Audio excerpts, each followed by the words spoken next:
For 76 years, Ruby Mae Johnson's family believed she had run away to escape an abusive marriage. That's what the police told her mother in 1947 when she reported Ruby missing. That's what neighbors whispered when her name came up in church. That's what everyone assumed because it was easier than confronting the truth. Ruby Mae Johnson, 25 years old, a school teacher beloved by her students, last seen leaving the colored school where she worked on a cold November afternoon, gone without a trace. But Ruby hadn't run away. She'd been murdered within hours of her disappearance, her body hidden in an abandoned well less than 2 miles from the sheriff's office where her mother begged for help.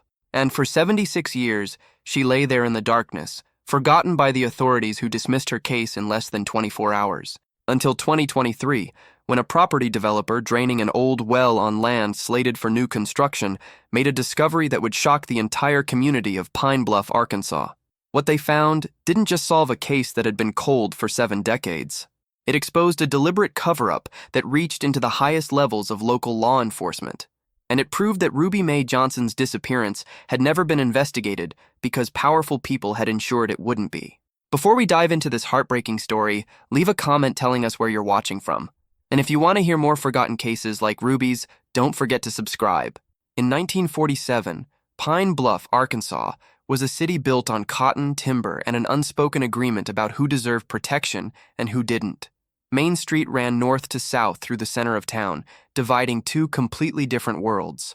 East of Main Street, wide boulevards stretched between stately homes with wraparound porches and columns painted brilliant white.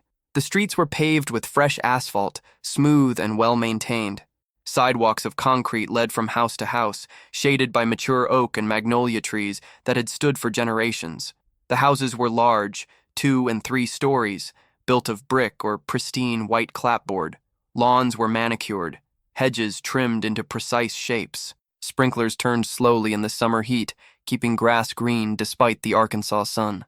Children played in yards with elaborate swing sets and tree houses. Automobiles sat in driveways, Buicks and Chryslers, polished and new. West of Main Street, the pavement ended.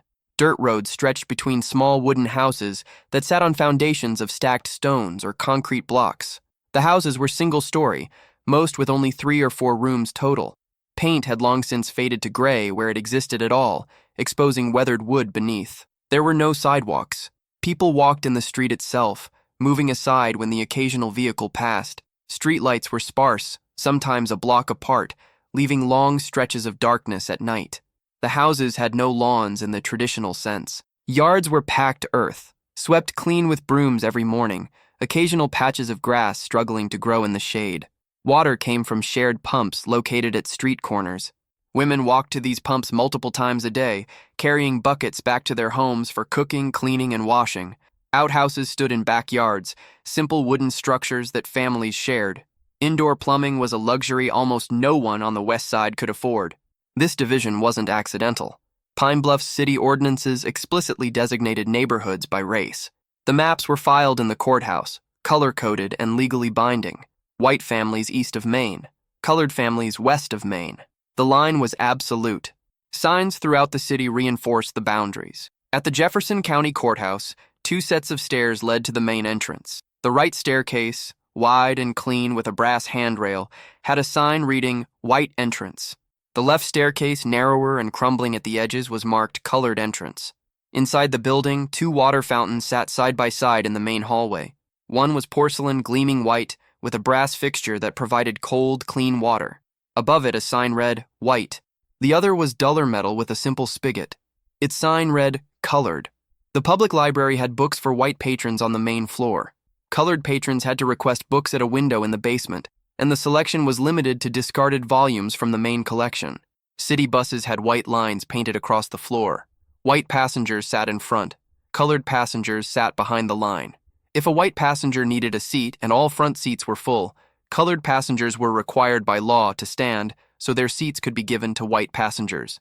Even the hospital was divided.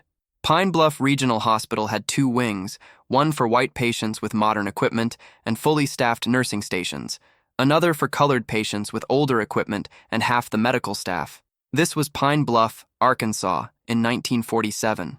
And it was in this divided city that Ruby Mae Johnson had tried to build a better life for herself and the children she taught.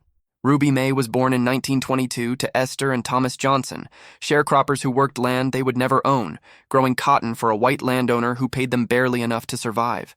From the time she could walk, Ruby May worked in the fields alongside her parents and 4 siblings, picking cotton from dawn until dark, her small fingers bleeding from the sharp bowls, her back aching from bending over row after row after row. But Ruby May was different from the other children in the fields. She was hungry to learn. When she was 6 years old, she started attending the Lincoln Colored School, a one-room wooden building with benches instead of desks, and a single teacher who taught all 8 grades simultaneously. The school had no books. Students shared a handful of worn primers that had been discarded by the white school. There were no pencils or paper. Children wrote on small slates with chalk, but Ruby May absorbed every lesson like a sponge. By age 8, she could read better than children twice her age. By 10, she was helping the teacher instruct younger students. By 12, she knew she wanted to be a teacher herself. Her parents, though exhausted and poor, supported her dream. When Ruby May finished 8th grade at 13, she wanted to continue her education.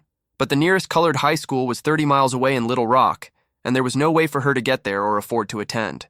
So Ruby May's teacher, Mrs. Henrietta Washington, an elderly woman who'd been teaching for 40 years, took Ruby May under her wing. For 3 years, Mrs. Washington tutored Ruby May privately every evening after the regular school day ended. She taught her advanced reading, mathematics, history, and everything else a high school student would learn. When Ruby May turned 16, Mrs. Washington helped her take the teacher certification exam. Ruby May passed on her first attempt. At 17 years old, Ruby May Johnson became the youngest colored teacher in Jefferson County. She was assigned to teach at Carver Elementary School on the west side of Pine Bluff, the same school she'd once attended as a child. The school had grown slightly since Ruby May's childhood, now 2 rooms instead of 1, but it was still desperately inadequate. 40 students crammed into each room. Books were scarce. Supplies were almost non-existent. But Ruby May was determined to give her students everything she'd never had. She spent her own meager salary, $12 a month, to buy pencils and paper for students whose families couldn't afford them. She created lesson plans that made learning engaging. She stayed after school every day to tutor students who struggled. Her students adored her. She was patient but firm, kind but demanding. She believed every child could learn if given the chance, and she refused to accept excuses from herself or her students. Within 2 years, Ruby May's classroom had the highest reading scores of any colored school in the county. Parents requested that their children be placed in Miss Johnson's class. Students who'd struggled for years suddenly thrived under her instruction. Ruby May was making a difference. She was changing lives. She was living her dream, until she made the mistake of marrying Leon Hayes. Ruby May met Leon at church in 1944 when she was 22, and he was 28. Leon worked at the Pine Bluff Arsenal, a munitions plant that had opened during the war. He earned good money by colored standards, $20 a week, and he was charming, handsome, and attentive. They courted for 6 months. Leon was a perfect gentleman. He brought Ruby May flowers, walked her home from church, spoke respectfully to her parents. They married in June 1944 at Mount Zion Baptist Church, a small ceremony with family and friends. For the first year, the marriage seemed fine. Leon provided well. They rented a small house on the west side, 2 rooms with indoor plumbing, a luxury for the neighborhood.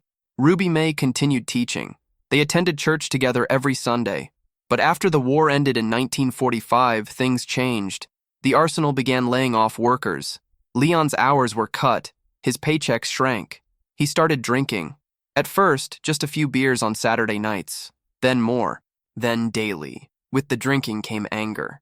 Leon became jealous and controlling. He accused Ruby May of being too friendly with male colleagues at school. He demanded she come straight home after work and not speak to anyone. He questioned her about every minute of her day. Ruby May tried to be understanding. Leon was under stress from the job situation. The economy was difficult. She made excuses, but the jealousy escalated.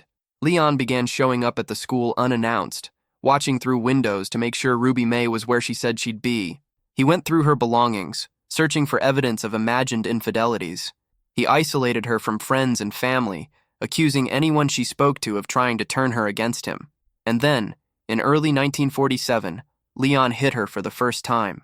Ruby May had stayed late at school to help a struggling student prepare for an exam. She arrived home an hour later than usual. Leon was waiting, drunk and furious. He accused her of meeting a man. She tried to explain about the student. He didn't believe her. He slapped her across the face, hard enough to knock her to the floor. Ruby May was shocked, terrified, and humiliated. Leon immediately apologized, crying, begging forgiveness. He swore it would never happen again. He blamed the alcohol. He promised to stop drinking. Ruby May, like so many women in her situation, wanted to believe him. But it happened again, and again. By November 1947, Ruby May was living in constant fear. She wore long sleeves to cover bruises on her arms. She applied powder to hide marks on her face. She made excuses when colleagues asked if she was all right. She confided in her mother, Esther, who urged her to leave Leon. But leaving wasn't simple. Divorce was nearly impossible in Arkansas in 1947, especially for colored couples. The social stigma was enormous. Churches condemned divorced women. Society blamed wives for failed marriages, and Leon had made it clear. If Ruby May tried to leave, he would find her and make her regret it. So Ruby May stayed, trapped in a nightmare, trying to survive day by day. She poured her energy into teaching, finding solace in her students' successes, clinging to the one part of her life where she still had control and purpose. But she was planning. Quietly, secretly, Ruby May was saving money. $1 here, 50 cents there, hidden in a tin can buried in the backyard. She was gathering what she needed to eventually escape. She didn't know she would run out of time. November 14th, 1947 was a Friday. The day began cold, unusual for Arkansas in November, with temperatures barely reaching 50 degrees and a sharp wind blowing from the north. Ruby May woke at 5:30, as she did every weekday. Leon was still asleep, snoring loudly, reeking of alcohol from the night before. She dressed quietly in the dim pre-dawn light, putting on a burgundy wool dress, one of only 2 nice dresses she owned, and her good shoes, the black ones with small heels that she saved for teaching. She wrapped a knitted shawl around her shoulders against the cold. Leon stirred but didn't wake as she left the house at 6 o'clock. The walk to Carver Elementary School was just over a mile. Ruby May made the walk every day, rain or shine, leaving home at 6 to arrive by 6:30 to prepare her classroom before students arrived at 7:30. That morning, she walked quickly, head down against the cold wind, her worn leather satchel containing the papers she'd graded the night before. She arrived at the school and unlocked the door with the key the principal, Mr. Solomon Jackson, had entrusted to her. The school was silent and cold. Ruby May lit the wood stove in her classroom to warm the room before students arrived. She arranged papers on her desk. She wrote the day's lessons on the chalkboard. She set out the few books the class shared. At 7:30, students began arriving. 28 children between the ages of 6 and 12, all in Ruby May's classroom because the school only had 2 teachers and the other taught the older children. Ruby May greeted each student by name, asking about their families, noticing who looked tired or hungry, mentally noting which children would need extra help that day.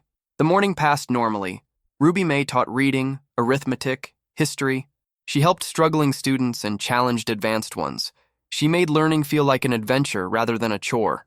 At noon, students ate lunch outside in the yard, weather permitting. On cold days like this, they ate inside the classroom, pulling out the meager lunches they'd brought from home. Ruby May usually brought her own lunch, but that morning she'd left in such a hurry to avoid waking Leon that she'd forgotten. So at lunchtime, she walked 3 blocks to her mother's house to eat.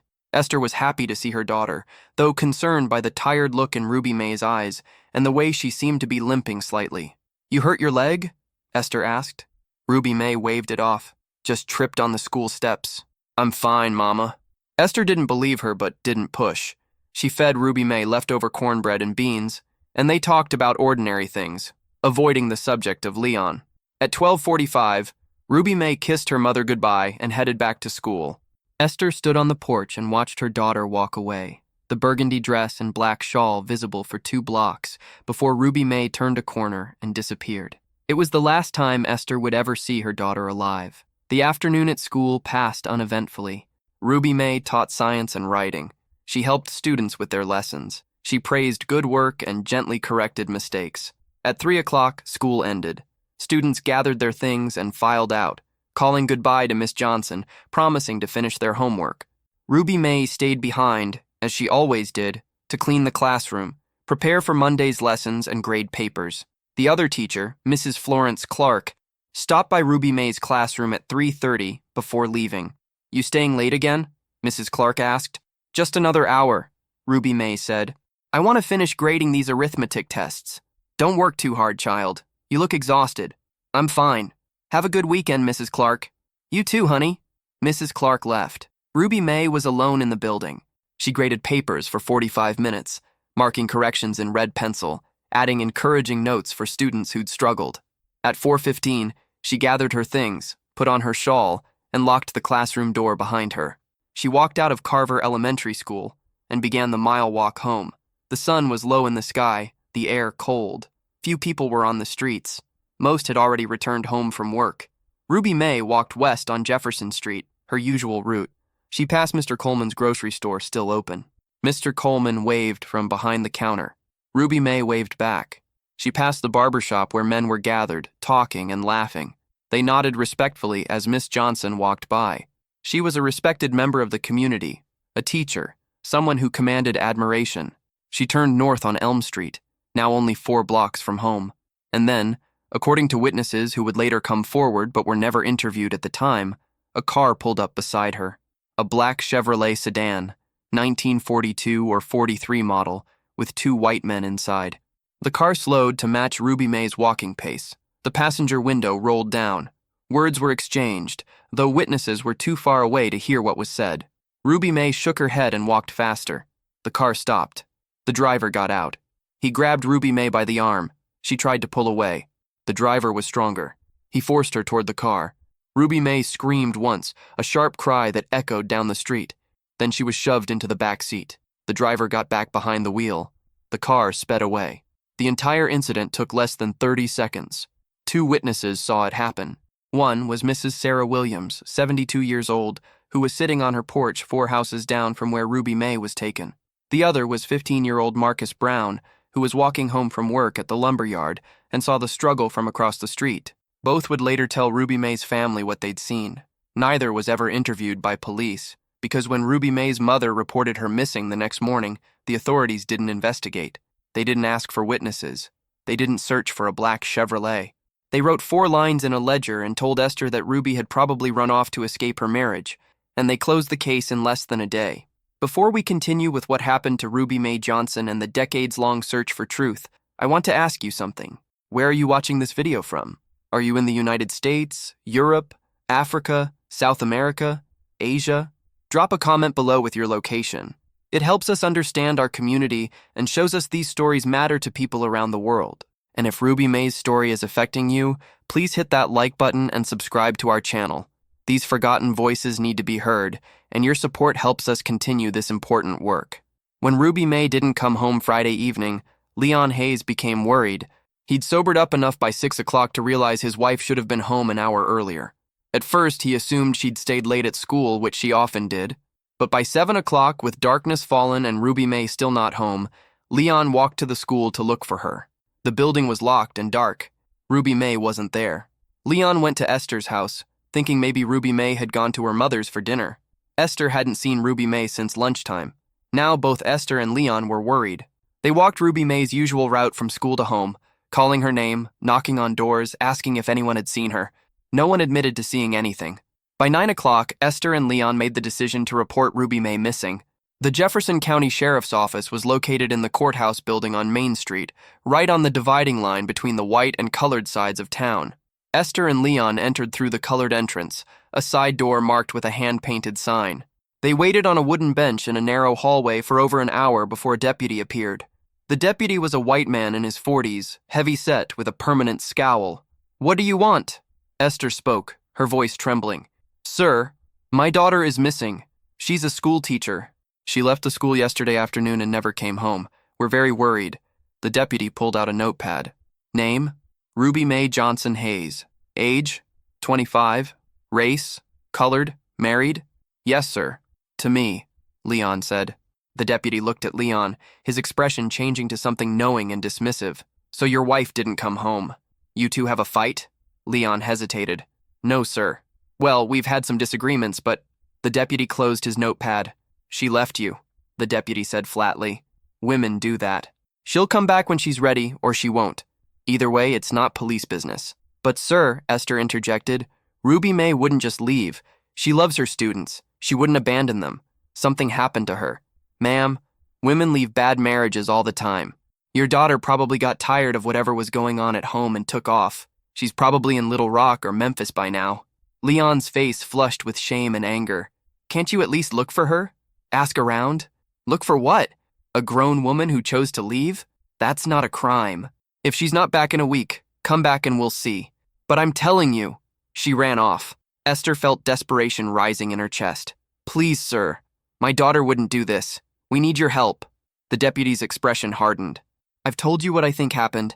Now you need to go home and wait. And if there's any real evidence of foul play, come back. But a wife leaving her husband ain't police business. He opened the door to the hallway, dismissing them. Esther and Leon stood there, shocked and helpless. Please, Esther whispered again. The deputy's voice turned cold. Go home. Now! They left. Outside the courthouse, Esther turned to Leon, tears streaming down her face. What did you do to my daughter? She asked, her voice breaking. What did you do that made the police think she ran away from you? Leon's face crumpled. I swear, Miss Esther, I didn't do nothing to her yesterday. I was home all evening. You can ask the neighbors. I swear. Esther wanted to believe him, but she knew about the bruises. She knew about Leon's drinking and jealousy. Still, the look of genuine confusion and fear on Leon's face suggested he truly didn't know where Ruby May was. The next morning, Saturday, Esther went door to door in the neighborhood, asking if anyone had seen Ruby May on Friday afternoon. Most people said no, but then she reached Mrs. Sarah Williams's house. Mrs. Williams was hesitant at first, frightened to get involved. But when Esther begged, explaining that her daughter was missing and the police wouldn't help, Mrs. Williams finally told her what she'd seen.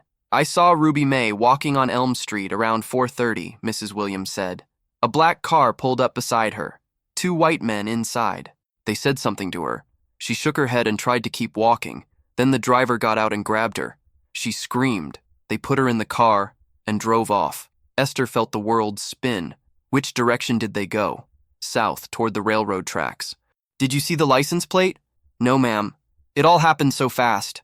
I was scared. I went inside and locked my door. Esther found Marcus Brown, the teenager who'd also witnessed the abduction. His story matched Mrs. Williams's exactly. Black Chevrolet, 2 white men. Driver forced Ruby May into the car, drove south. Esther went back to the sheriff's office immediately, bringing both witnesses with her. They waited 2 hours on the colored entrance bench before the same deputy from the night before appeared. Esther explained that she had witnesses who'd seen Ruby May being forced into a car by 2 white men. The deputy looked at Mrs. Williams and Marcus with barely concealed contempt. You got names for these men?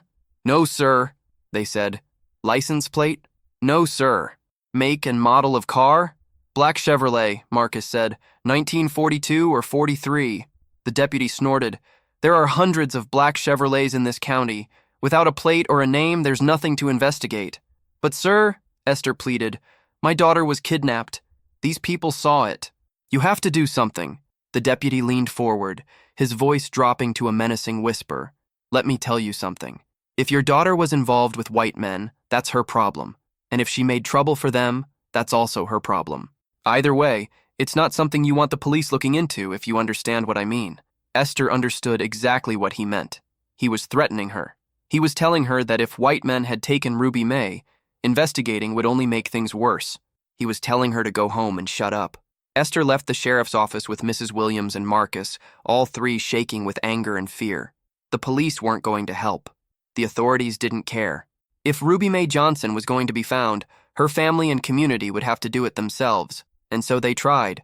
Pastor Reynolds at Mount Zion Baptist Church organized search parties after Sunday services. Over 100 people from the colored community volunteered. They divided into groups and searched every street, every alley, every vacant lot on the west side of Pine Bluff. They walked the railroad tracks, checking every culvert and abandoned building. They went to the riverbank and searched the muddy shores. They found nothing. Leon Hayes, despite being under suspicion from some community members who knew about his abusive behavior, joined the search. Whatever Leon's flaws, he genuinely seemed distraught about Ruby May's disappearance. He walked miles every day, calling her name, showing her photograph to anyone who would look. Esther made flyers by hand, writing Ruby May's description and missing in large letters, posting them on telephone poles and in store windows throughout the colored neighborhood. White business owners on the east side refused to post the flyers. One store owner tore up the flyer in front of Esther and told her to stop bothering white folks with colored problems. The search continued for 3 weeks. As days turned to weeks with no trace of Ruby May, hope began to fade. Some people whispered that maybe the police were right, that Ruby May had run away. But those who knew her, who'd seen her dedication to her students, who understood how much teaching meant to her, couldn't believe it. Ruby May wouldn't have abandoned her students in the middle of the school year. She wouldn't have left without telling her mother goodbye. Something terrible had happened to her. In December, Esther hired a private investigator, a colored man from Little Rock named William Henderson, who specialized in cases the police wouldn't touch. Henderson charged $5 a day plus expenses. It was money Esther didn't have, but she sold her few pieces of jewelry and took in extra washing to pay him. Henderson spent 2 weeks in Pine Bluff. He interviewed Mrs. Williams and Marcus Brown, taking detailed statements. He tried to track down every black Chevrolet registered in Jefferson County in 1947. He spoke to teachers and students at Carver Elementary, trying to determine if Ruby May had mentioned any problems or concerns before her disappearance. He attempted to interview deputies at the sheriff's office, all of whom refused to speak with him. He learned something disturbing. Several people in the colored community hinted that Ruby May hadn't been the first colored woman to disappear under mysterious circumstances in Pine Bluff. In 1945, a woman named Dolores Washington, 28, had vanished. Police said she'd run off. In 1943, a girl named Betty Foster, 17, disappeared walking home from work. Police said she'd run away with a boyfriend. Neither woman had ever been found. Henderson presented his findings to Esther. Circumstantial evidence suggesting Ruby May had been abducted by white men, a pattern of similar disappearances, and complete indifference from local authorities. But without physical evidence or cooperative witnesses willing to testify against white men, there was nothing more he could do. "I'm sorry," he told Esther. "Your daughter deserves justice, but the system isn't set up to give it to her." Esther continued searching alone. For years, she walked the streets of Pine Bluff every day after finishing her domestic work, still hoping to find some trace of her daughter. She wrote letters to the governor, to congressmen, to anyone she thought might help. Most letters went unanswered. Those that received responses expressed sympathy but offered no assistance. In 1950, Leon Hayes moved to Chicago. He couldn't bear living in the house he'd shared with Ruby May, couldn't stand the accusing looks from neighbors who blamed him for her disappearance. He remarried eventually, but according to relatives, he never stopped feeling guilty about Ruby May, wondering if his abuse had somehow led to what happened to her. Leon died in 1978, taking whatever knowledge he had to the grave. The years became decades, 1960, 70, 80. Esther grew old. Her hair turned white. Her body bent with age and arthritis. Her eyesight failed, but she never stopped hoping. She kept Ruby May's teaching certificate framed on the wall.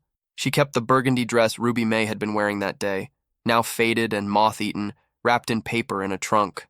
And every November 14th, the anniversary of Ruby May's disappearance, Esther lit a candle in the window, a beacon calling her daughter home. In 1992, Esther Johnson passed away at the age of 93. She died in the same small house where she'd lived her entire adult life, in the same bed where she'd given birth to Ruby May 69 years earlier. Her last words, spoken to Ruby May's younger sister Pearl, were about her missing daughter. "Find her," Esther whispered. "Don't let her be forgotten. Promise me." Pearl promised. Esther was buried in the colored section of Pine Bluff Cemetery, in the low ground that flooded every spring. On her headstone, Pearl had inscribed, "Esther Johnson, loving mother, never stopped searching." Next to Esther's grave, Pearl left an empty plot. For Ruby May, she told her children, "When we find her, she'll rest beside Mama." Pearl, now 65 years old, tried to continue the search her mother had started. She contacted police departments, submitted Ruby May's information to missing persons databases, reached out to organizations that helped families of long-term missing people. Most leads went nowhere. In 2008, Pearl submitted Ruby May's DNA to a national missing persons database, hoping for a match. None came. By 2020, Pearl was 93 years old, the same age her mother had been when she died, and she'd accepted that she might never learn what happened to her sister. Then, in February 2023, everything changed. A property developer named Michael Stevens had purchased 20 acres of land on the southern edge of Pine Bluff, planning to build a residential subdivision. The land had been abandoned for decades, overgrown with trees and brush, dotted with crumbling structures from an old farm that had been abandoned in the 1960s. As part of the site preparation, Stevens hired a crew to survey the property and identify any hazards that needed to be addressed before construction could begin. The crew found several old wells scattered across the property, hand-dug wells from before rural water systems existed, now mostly filled with debris and soil. For safety reasons, Stevens hired a company to properly fill and cap all the wells before construction began. On February 22, 2023, workers were draining and cleaning an old well near the eastern edge of the property, about a mile and a half from the former Pine Bluff city limits. The well was deep, approximately 30 feet, and had been abandoned for decades. As workers pumped water out and began removing accumulated debris, they found something at the bottom: human remains. The workers immediately stopped and called the police. The Arkansas State Police and the Jefferson County Sheriff's Department responded. Forensic anthropologists from the University of Arkansas were called to the scene. What they found in that well would finally bring Ruby Mae Johnson home. The remains were skeletal, badly degraded after 76 years in water and mud at the bottom of the well, but enough remained to tell a story. The skeleton was female, approximately 20 to 30 years old based on bone development. The position of the remains suggested the body had been dropped into the well, not fallen accidentally. And wrapped around the skeleton's neck, preserved in the cold, oxygen-poor environment at the bottom of the well, was a burgundy wool dress and a black knitted shawl. Dr. Sarah Mitchell, the lead forensic anthropologist, carefully documented and removed every piece of evidence. Fragments of the dress were analyzed. The fabric and style were consistent with clothing from the 1940s. In the mud near the skeleton, investigators found something else: a small metal brooch in the shape of a schoolhouse. It was a teacher's pin, the kind given to educators in Arkansas in the 1940s. Dr. Mitchell knew immediately this wasn't a recent case. She began researching missing persons from Jefferson County from the 1940s and 50s. That's when she found Ruby Mae Johnson's case. Missing since November 14, 1947. Last seen wearing a burgundy dress and black shawl. School teacher at Carver Elementary. The timeline fit. The clothing fit. The location, though outside the city limits, was along the route south from Pine Bluff that Mrs. Williams had said the black Chevrolet had taken. Dr. Mitchell contacted Pearl, now 93, to inform her that remains had been found that might be her sister. DNA testing would confirm. Pearl provided a fresh DNA sample. The wait was excruciating. 3 weeks felt like an eternity. On March 18, 2023, the results came back. Mitochondrial DNA match, 99.8% probability. The remains in the well were Ruby Mae Johnson. Pearl, in her wheelchair in the living room of the house where Ruby Mae had grown up, received the news over the phone.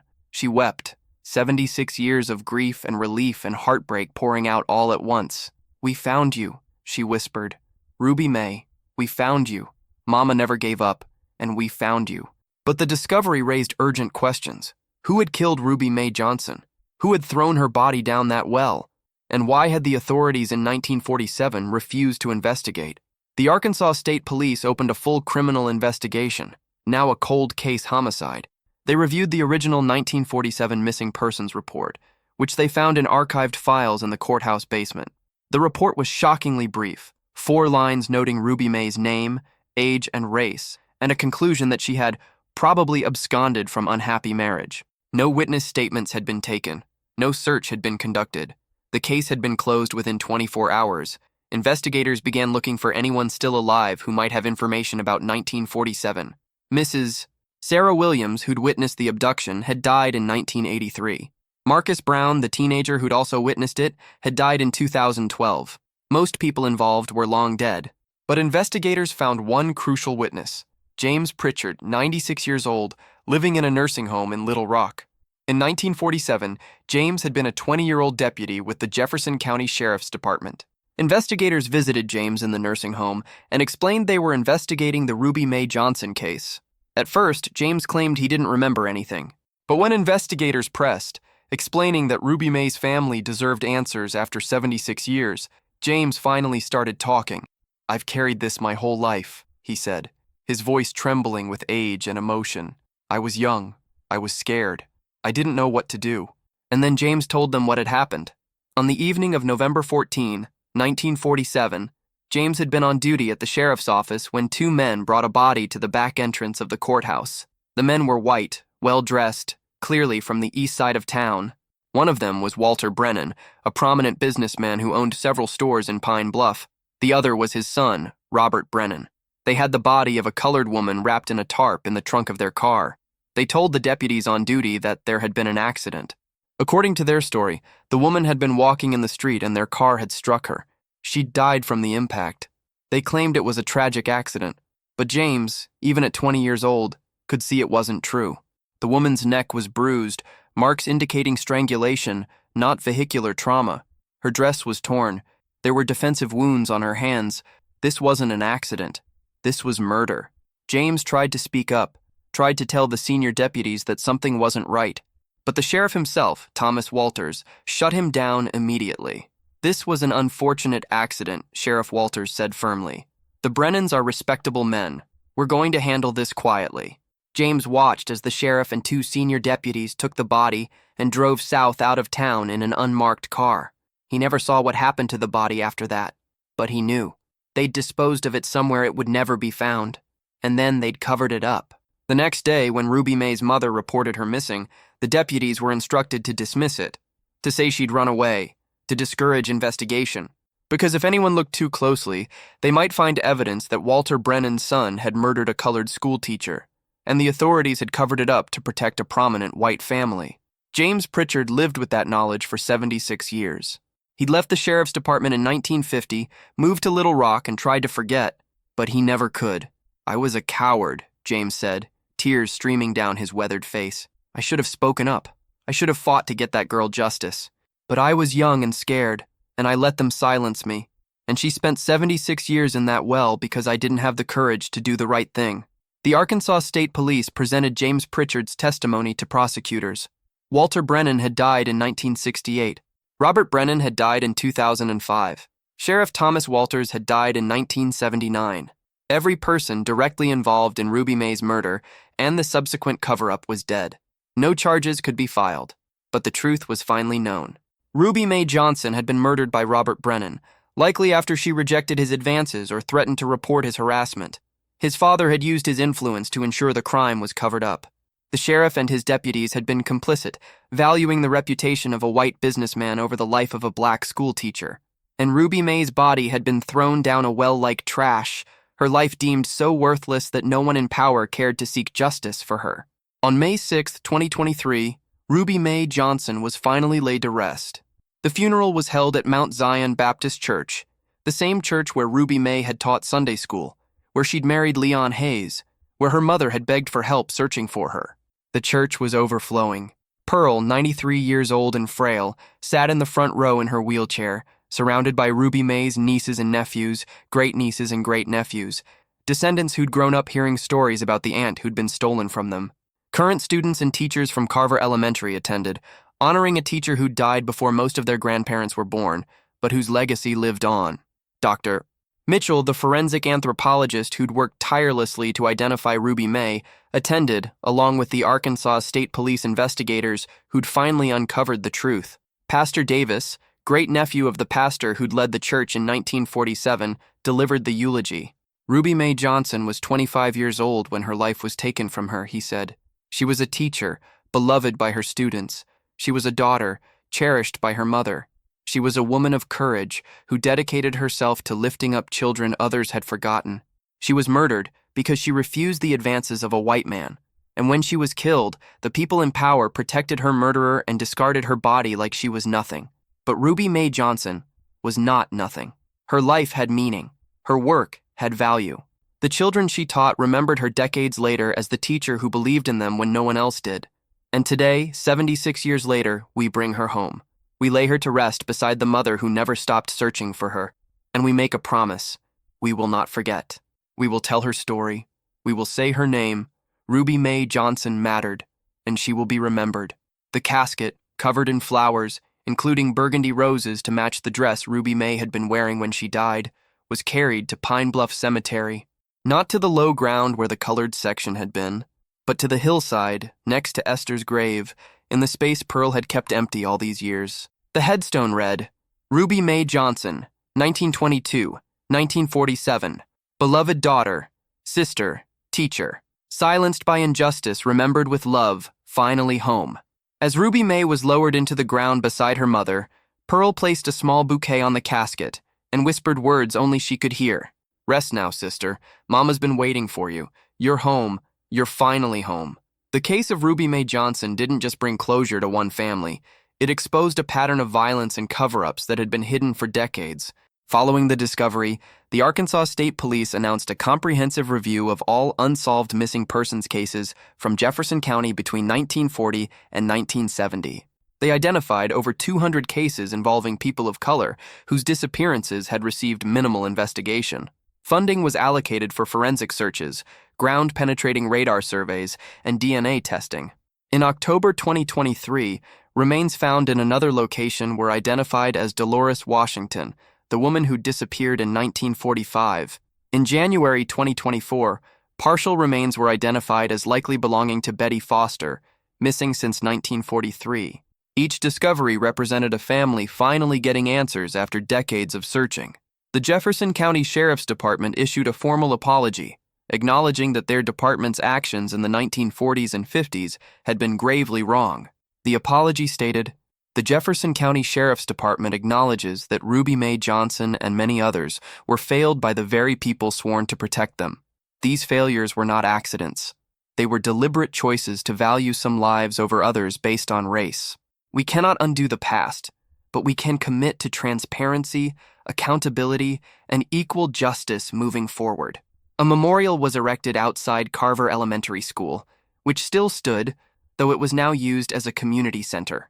The memorial listed the names of Ruby May Johnson and other black residents of Pine Bluff who disappeared under suspicious circumstances and whose cases had been ignored. At the top, it read, "In memory of those who were forgotten, in honor of families who never stopped searching, in commitment to justice for all." Pearl attended the memorial dedication in June 2023.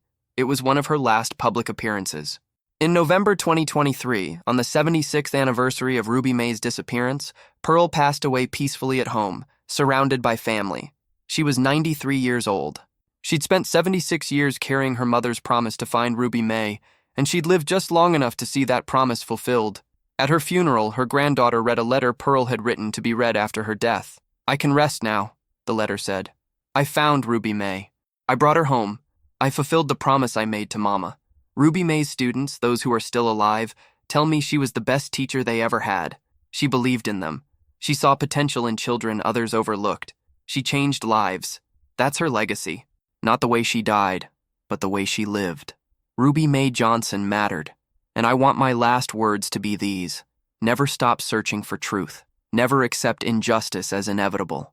Never let the powerful silence the voices of those they hurt, because every life has value. Every person deserves justice, and every family deserves answers no matter how long it takes to find them."